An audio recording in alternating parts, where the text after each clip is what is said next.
Hey, what's going on, guys? Welcome to another video on my channel Hairliciously. If you guys are new to the channel, please make sure to subscribe so that you guys are updated on hair loss and hair transplant topics, as well as updates on current hair loss treatments in the pipelines. Visit my website at hairliciously.com to purchase your microneedling device, which is scientifically proven to stimulate hair growth, my low-level laser therapy cap, DHT blocking shampoo and serum, hair growth vitamins, and a few other products to help those who are losing hair. So, as you guys already know, microneedling is one of the most highly recommended treatments for anyone looking to potentially regrow hair, and I would really stack it on top of finasteride and minoxidil at the very minimum. I'm a strong advocate to this treatment because there's a lot of studies in recent years backing up microneedling, and we also know that it works even better when it is paired up with minoxidil. It's non-invasive, other than some pinpoint bleeding on the area of application. And unlike other hair loss medications like finasteride, dutasteride, and even RU58841, there really aren't any adverse side effects, and some of the before and after results of people who have really incorporated microneedling into their hair loss treatment regimen have seen some tremendous results. Not everyone is going to be a good responder, but there is enough evidence that show that it is beneficial for promoting hair growth. So, you really have nothing to lose. Now, one of the most well-known studies on microneedling, as we know, by Dr. Durat and her associates, have shown over a 4-fold increase in hair count when compared with the minoxidil-only group versus the minoxidil plus microneedling group. And I think that this is really the foundation on why we should all really incorporate wounding into our hair loss treatment regimen.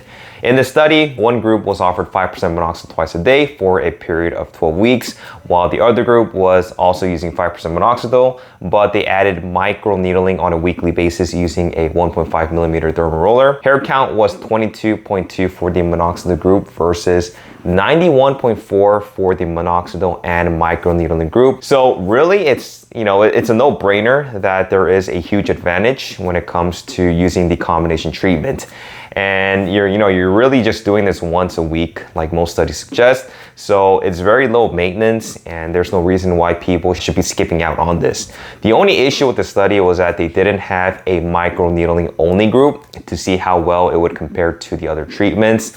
I know that a lot of you guys want to, kind of like see studies on microneedling by itself. So I'm going to be going over a couple studies that focus on just microneedling as monotherapy in just a little bit. There's another popular study from 2018 titled A Pilot Split Scalp Study of Combined Fractional Radiofrequency Microneedling and 5% Topical Minoxidil in Treating Male Pattern Hair Loss that evaluated the efficacy and safety of combining microneedling and 5% topical minoxidil. This study was interesting because despite the low number of participants, 19 Chinese men received monotherapy with 5% topical minoxidil twice daily to, one half of the scalp, while on the other half of the scalp, the treatment with twice daily 5% minoxidil was combined with 5 sessions of microneedling at 4-week intervals.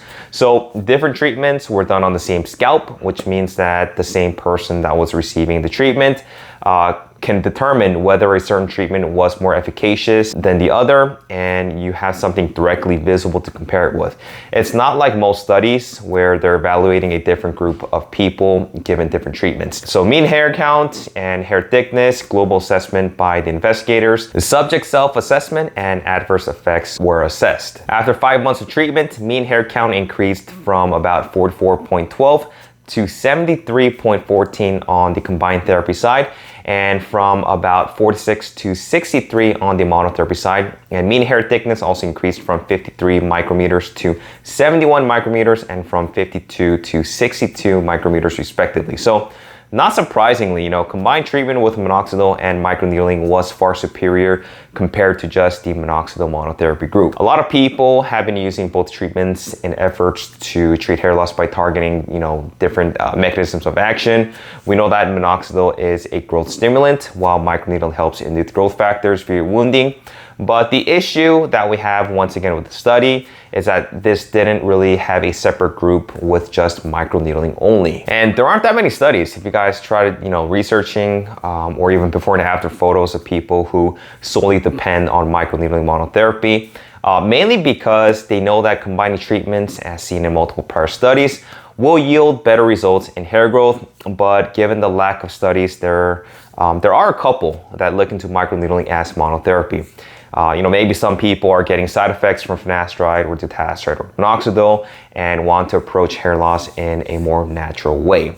So a study was published in January of 2020 by Chinese researchers. So it is relatively new, and the study is titled Randomized Trial of Electrodynamic Microneedling combined with 5% minoxidil topical solution for treating androgenic alopecia. One group of 20 subjects received 5% minoxidil only twice daily for 24 weeks. A second group received only microneedle therapy every 2 weeks for 12 treatments.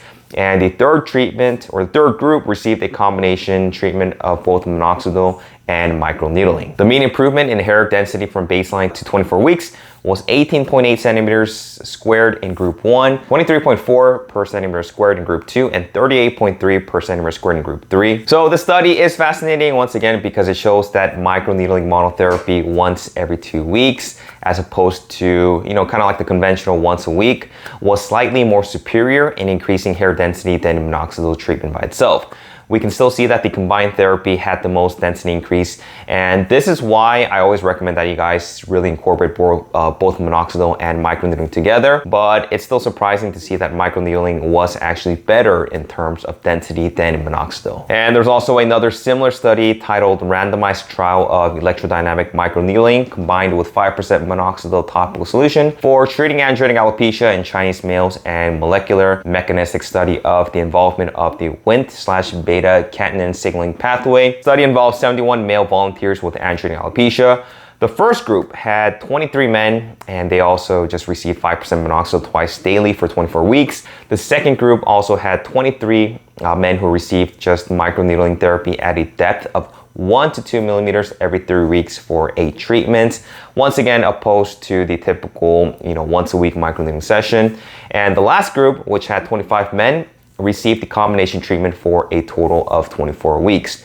Changes in hair density and diameter were evaluated before and after treatment every 3 weeks, and patients were followed up at 6 months after the final treatment.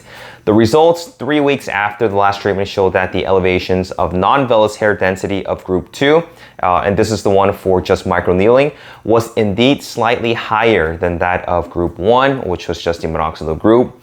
And the highest elevation of non-vellus hair density was observed in group 3, which was the combination treatment for minoxidil and microneedling. The other interesting aspect about the study was that 6 months after the end of the treatment, 90% of volunteers treated with just the minoxidil group had recurrence of hair loss, and all of their newly hair that grew in were lost. And this just shows that minoxidil requires daily application in order to maintain any new hair growth. And as far as the microneedling only group, as well as the group that received the combination treatment, the newly formed hairs was maintained very well even after 6 months of cessation of treatment.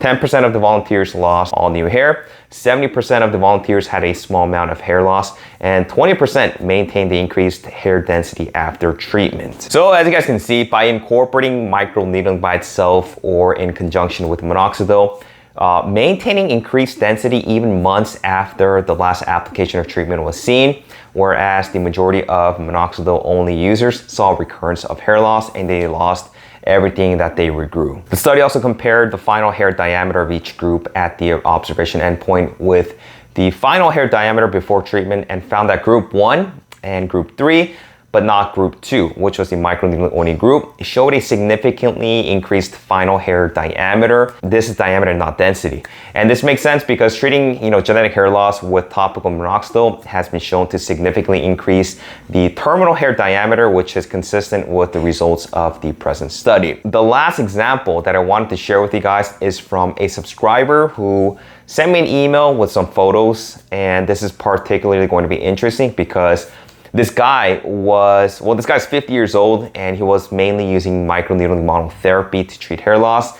Most people you know, as we know, would use different combinations of other treatments. And we kind of like rarely see any before and after results strictly from microneedling only. So this was really interesting to see. The guy was microneedling for just 1 month using a thermal roller and my DHT debulking shampoo. He was rolling at 1.5 millimeters, doing kind of like a star pattern in 2 to 3 inch sections. And he said that it took him about 45 minutes to finish from, you know, his entire scalp from the hairline to the crown area. He mentions that he also saw pinpoint bleeding here and there. But he said that he didn't really press too hard and rolled about 10 to 20 times each direction. So here's the before photo. We can see some moderate hair loss on the mid scalp and crown area. He unfortunately did not send me any photos of his hairline, but we can see that there's a lot of miniaturized areas, and this is evident as we can see the sparse and bald areas on his scalp.